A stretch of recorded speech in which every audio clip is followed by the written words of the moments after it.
Hi there, this is going to be a general love reading for the sign of Aquarius. These are our bonus readings because I have finished all 12 zodiac signs. So we're going to be using some of the past life cards in the extended. I don't know, maybe we'll use some, I don't know what we'll do, but in any case, here we go. Aquarius, Sun, Moon, Rising, Venus signs, as well as a cross watcher. Here we go, Aquarius. Very first past life oracle card, Monk or Nun. Somebody here has this thing where they have impeccable willpower. Someone here may have been practicing celibacy for a really long time, just like a monk or nun would. I keep feeling it. It's like impeccable willpower. Somebody here has, they're able to sort of tame the beast within. Someone here is extremely spiritual. They may have battled their life or lifetimes between religion and spirituality. Someone may have grown up really religious and now is more spiritual. The hands praying, right? This sort of hands touching like this feels really important.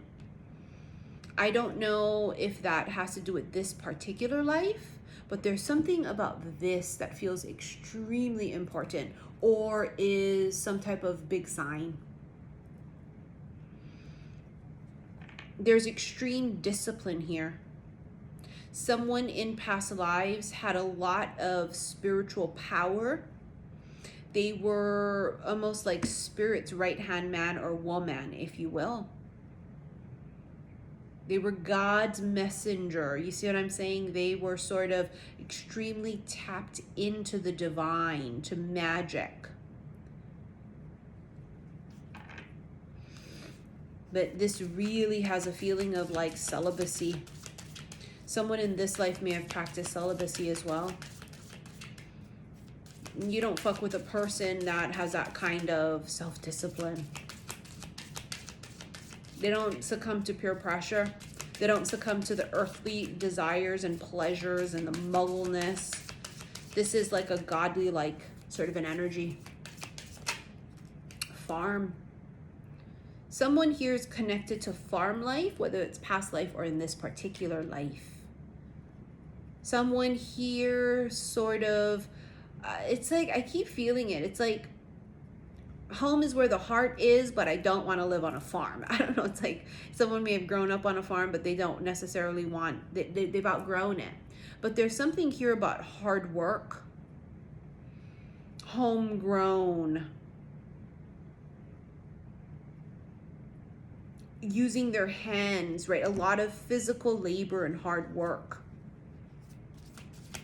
Someone here did not grow up with a silver spoon. Biblical.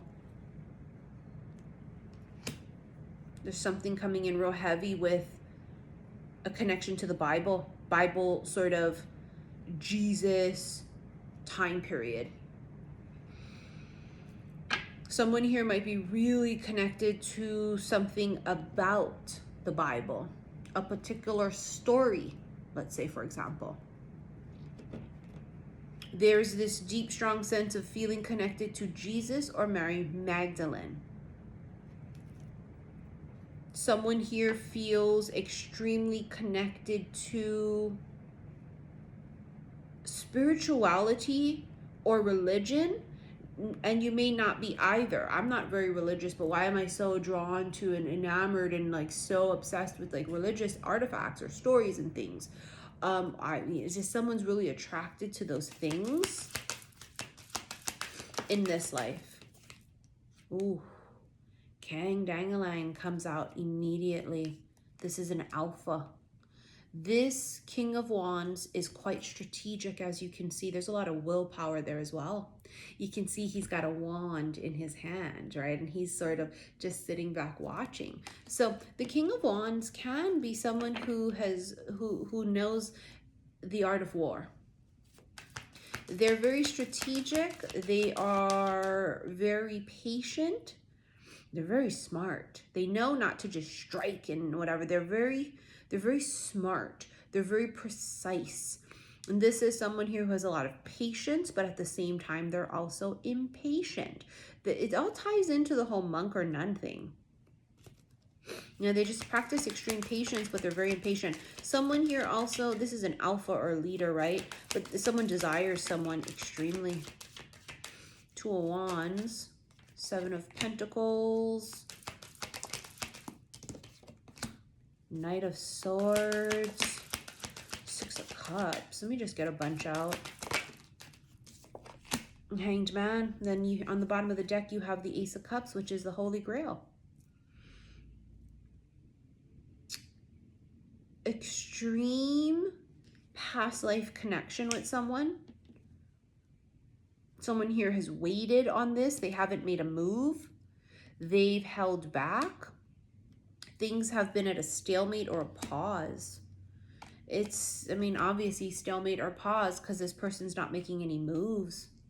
This person has held back. They have abstained. And it's again tying back into the monk or nun. They have abstained. This is something they strongly desire or they want, but they're holding back on this. They're holding back. They are not, it's almost like very politely as well too. Someone here is trying to be very polite. Someone here is they're trying to do the right thing is what I just heard. They're trying to do the right thing. Is it backfiring? Are you doing nothing? Is it backfiring? No need to worry. Someone here has had a lot on their shoulders.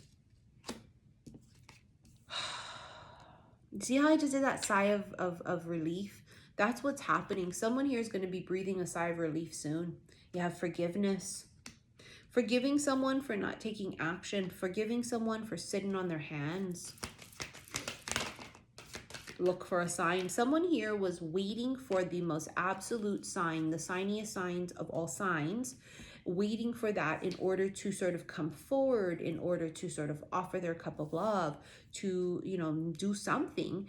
And they just kept like putting it off and putting it off and putting it off and putting it off.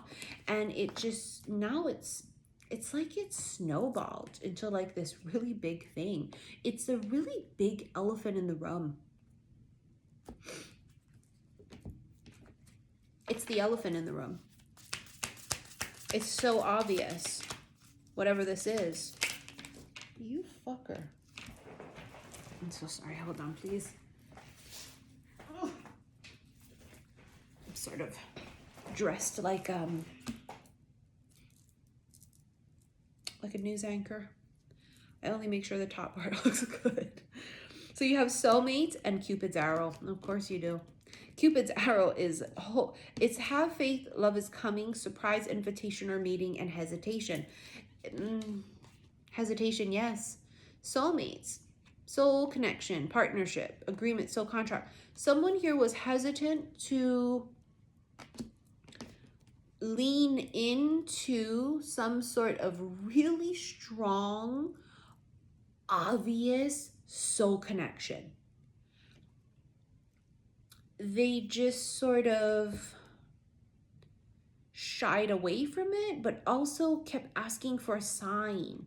Give me a sign, and the universe would give them one. They'd be like, okay, well, give me another sign. What about, and the universe would give them another one. It's like, okay, well, what about a bigger sign? And at some point, it's just like, you motherfucking playing yourself.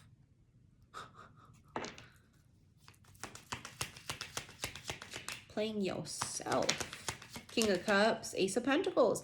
It's, I mean, exactly what it is. The offer, sitting on the offer, the Ace of Pentacles is the offer. The offer of commitment, of partnership, of sort of this mutual understanding between the two of you. And it's like they felt it, but they never initiated or offered. Several reasons, right? I mean, there could have been an obstacle. The obstacle could have been one of you were in a relationship. The obstacle could have been distance, right? There's a reason why this Emperor, it was like they were waiting for a clear shot. You see what I'm saying? Remember, it's Art of War. It's sort of this strategic kind of an energy, very Emperor-like. They were waiting for a clear shot, but there never was one, because maybe it's not meant to be like a clear bullseye shot, and that's what they were expecting. There was always some sort of like little obstacle or something, and something always in the way there, and they just took it as it wasn't meant to be. And it's just like all of the signs and synchronicities kind of point to the opposite of that. It's the elephant in the room. The clouds, they were confused. They misunderstood something. Something here was misunderstood. It's too much cards. Couldn't see it. They couldn't see it in the letter. There could be communication coming. Someone could actually like confess or communicate the way they feel. They clear something up. Child, new beginnings. They feel like playful with you. You guys might have a really playful, fun relationship. It's very lighthearted. You guys talk about anything but the way you feel about each other. And then the sun. Just absolute pure joy and happiness. It's absolute fucking bliss together. But is it what it is? And it's like, oh my God, like at this point in life, you would like fucking know. Like, is it or isn't it? It's a fucking elephant in the room. Like everyone sees it, but you know what I mean? You and this person, or just you. I don't know. Maybe they know it. I don't know. Anyways, let's go ahead and get into this extended. I think what we're going to actually do is this is going to be in the Zodiac Intimate Extended, because we're going to use the intimate cards. Even though I use the past life ones, the extended, if you wish to rent it, click that upside down triangle below, brings up the description page. First link is to my website, saltwaterhealstarot.com, and this is going to be in the Zodiac Intimate section. There you can rent it. Also, my Patreon link is below for those of you that love erotic tarot readings that I use the dirty deck with. I have a whole bunch of videos on Patreon, a lot of exclusive content you can't find anywhere else. So follow me on Patreon. I have a couple of specials going on right now as far as sessions and readings go. That's listed below, but I'm only taking a few more and then I'm going to stop completely so that I can catch up. Okay, so if you don't want to wait, go ahead and put your request in and then have your invoice paid for. Okay, you got to pay it immediately. What else? Lilith bracelets have not been shipped, nor has the peacock. And then, of course, the X marks the spot's not even ready yet. But Magic Moon Waters and Lilith and Peacock have not been shipped yet. I didn't forget about anybody. You would know it's shipped because you get an email with tracking number. Okay, guys, thank you for your patience, but it's not ready yet. And some of them the pieces were out of stock. I had to wait. I believe in divine timing. I'm not just going to rush a product out just because you want your product now. I've been doing this for a really long motherfucking time. Trust me when I tell you, it comes when it comes. But anyways, I will see you in the extended. Thank you for your likes, your shares, and your subscriptions here on YouTube. Love you, fellow Aquas. Yes, I'm an Aqua sun sign. And my Venus and my Mercury. All right, see you later. Love you. Bye.